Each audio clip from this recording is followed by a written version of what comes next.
lon đây rồi sắn lại cho á. Mấy gì to thì. Thế thì cái lon đây có sắn lại muốn mặt tên à. Có luôn đi à? Tổ nó này. Mà thấy cái đây. Đi ở bê. Cái tưởng mà nó No.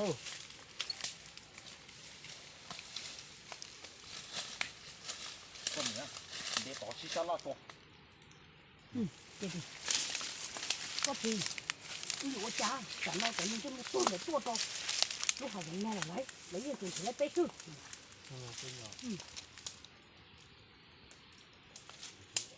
Cái này đó. Lấy hay rồi. Thay cái lấy mình mà. Có lấy giá thay có tôi. Đi đâu? Đi đâu rồi nó có bảo nó đi. Cái gì nó đi cha? Đấy chắc Mình cơ. sẽ mua nó. Hết rồi. Có gì nữa chả. Thay cái lấy lên tôi nhảy lên xuống. Thì cuối tuần tí đi đâu rồi. Cái chỗ có là tua nó đó tập lấy mà nó to tôi nó. Có gì? Yếu đi cha. Trả nói cho nên sẽ mua nó tôi cho lúc hai chục nó là trả lại thiệt tao bé nè. Con này à? Con sẽ đã chín à? Nó cũng một lúc chuyện gì lâu. Tôi muốn mua chó mắt tên nữa. Tôi muốn chó rồi này có lòng đâu. Giờ nó chó tôi hay thế nhẹ kia trộn xuống đâu. Bê. Đi ở bê. Con này của ta phòng. Con đi mà cái gì?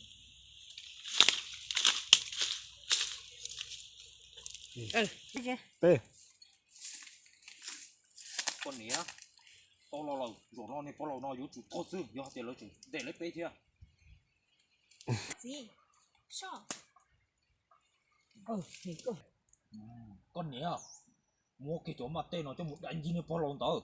Của tổ lũ limon nó. Giờ thổ tư là tôi bỏ bê. Nó cho bê tung xài lộp. Nó chỉ là tôi bê thế nhẹ kia có nó to kia chứ. Chỗ mặt tên nó. Muốn gái cho một đại đô này có lòng đâu. Giờ hai tia nó chỉ tôi bỏ bê thế à. Chỉ cho bê tung xài lộp.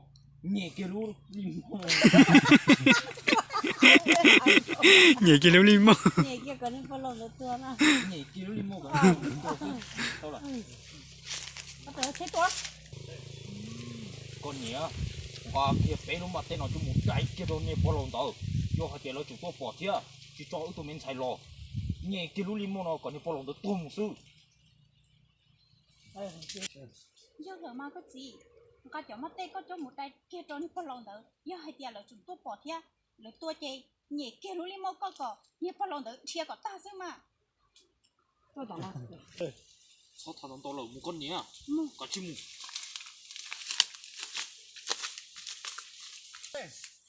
Con này chim. Nhá, có to thì to lẩu nó. Ôi chẳng biết gõ. Tôi phải nó đó. Đó. Nhá, có xin nó. Nó bỏ cái lẩu chỉ to đấy nó. Ôi đi là tôi cho khó tư ở mấy gõ. Bây giờ chứ tôi chút tụ là tôi kia rồi đó. À xin nó, mình cũng muốn chút to lẩu. Con thấy dây nó lẩu chỉ to đấy nó. Ôi đi tôi cho khó tư ở mấy gõ. Bê. Ta xin nó to vì ta tên nó đi lẩu. Mua cho phong con nó đại cho này phong lẩu nó. Lại nó chỉnh rồi nè. Còn tính là dọn đồn chạy thôi. Có thể là được chặt không? Walking. Walking. Có một chỗ này con lỗ đó có thể mất đây đó. Nè, ta xin nó to vì ta tên nó đi lẩu. Mua cho phong con nó. Bỏ ra này phong lẩu đâu. Giờ hai tia nó to. Mất chờ nó hả? Quá là to đi trên nhà. Có thì tôi vì nó có thể rung gốc ra hết tôi nhỏ. Tôi vì là. Tôi vì Thay bé đổi ta lại là. kia nó. Ôi bên sẽ đây chưa rồi. Nè, ta xin nó to vì ta tên nó đi lẩu. Mua cho phong con nó. Cho một chậu đó này phong lẩu nó. Giờ hai tia nó chỉ to bỏ thế. Nhẹ kia phong bó cái này phong lẩu nó to một sự. Giờ là mấy gõ. Ta xin nó. Giờ hai tiền của tôi. Nó có bốn cái gì? Có hay là con nào giờ là mấy gõ nó tiền tiền. Bốn cái gì mẹ này đi. Chim mà.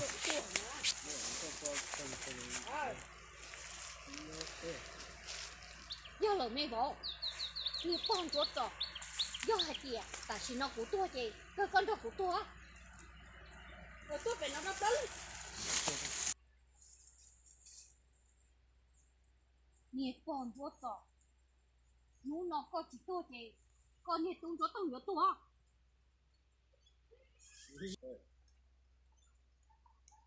Có chưa? Chị nói.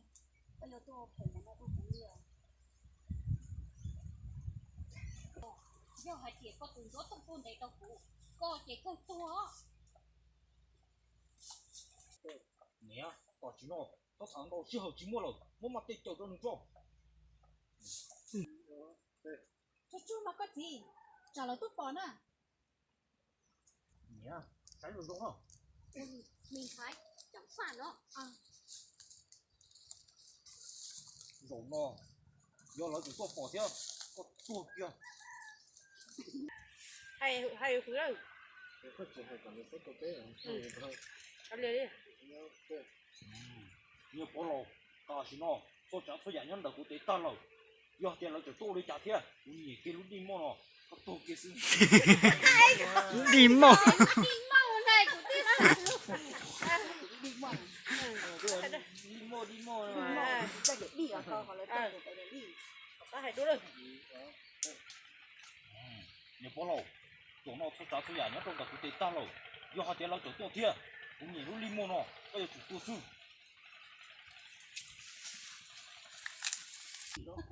còn chi có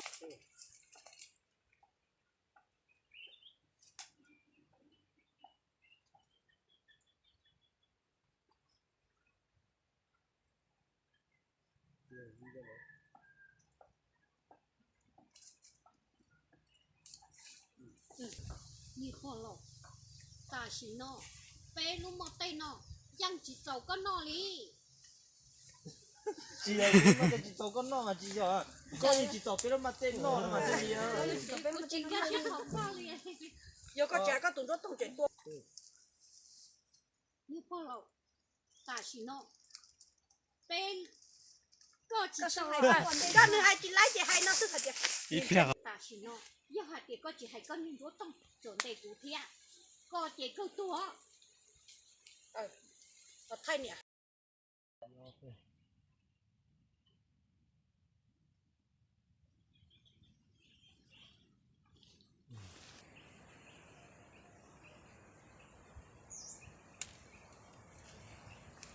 luôn chị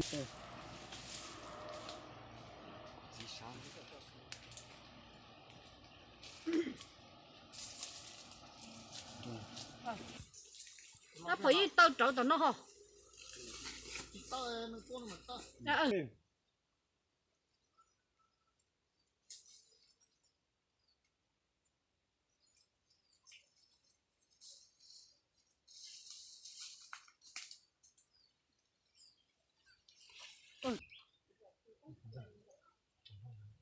chỉ không bỏ đồ thằng kia cho nó chỉ không bỏ thứ lợi chỉ muốn nhà xin giờ thì bé vừa lại bỏ thì bây giờ nhà thì chỉ tao tao tôi lo sẽ cho cha cho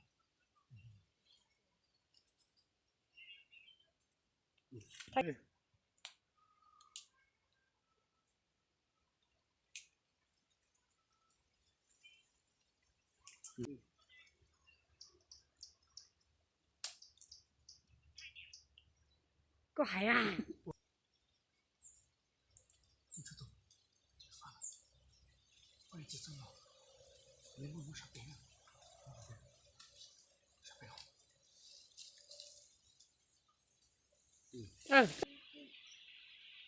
có chỗ có tuổi à tên được cơ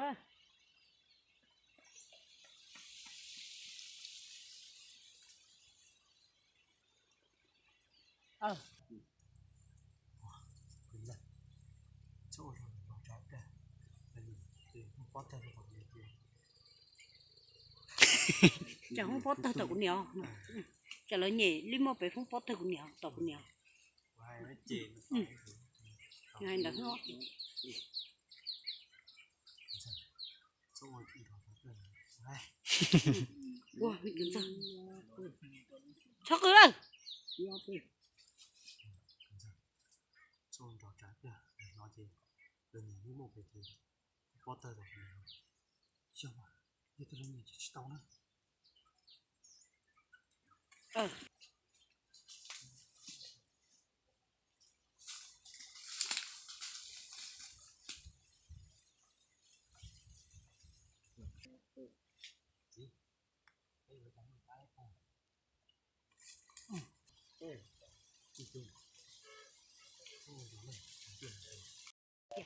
ก็พอไฟนี่ใจตัว เกิดว่าต้อง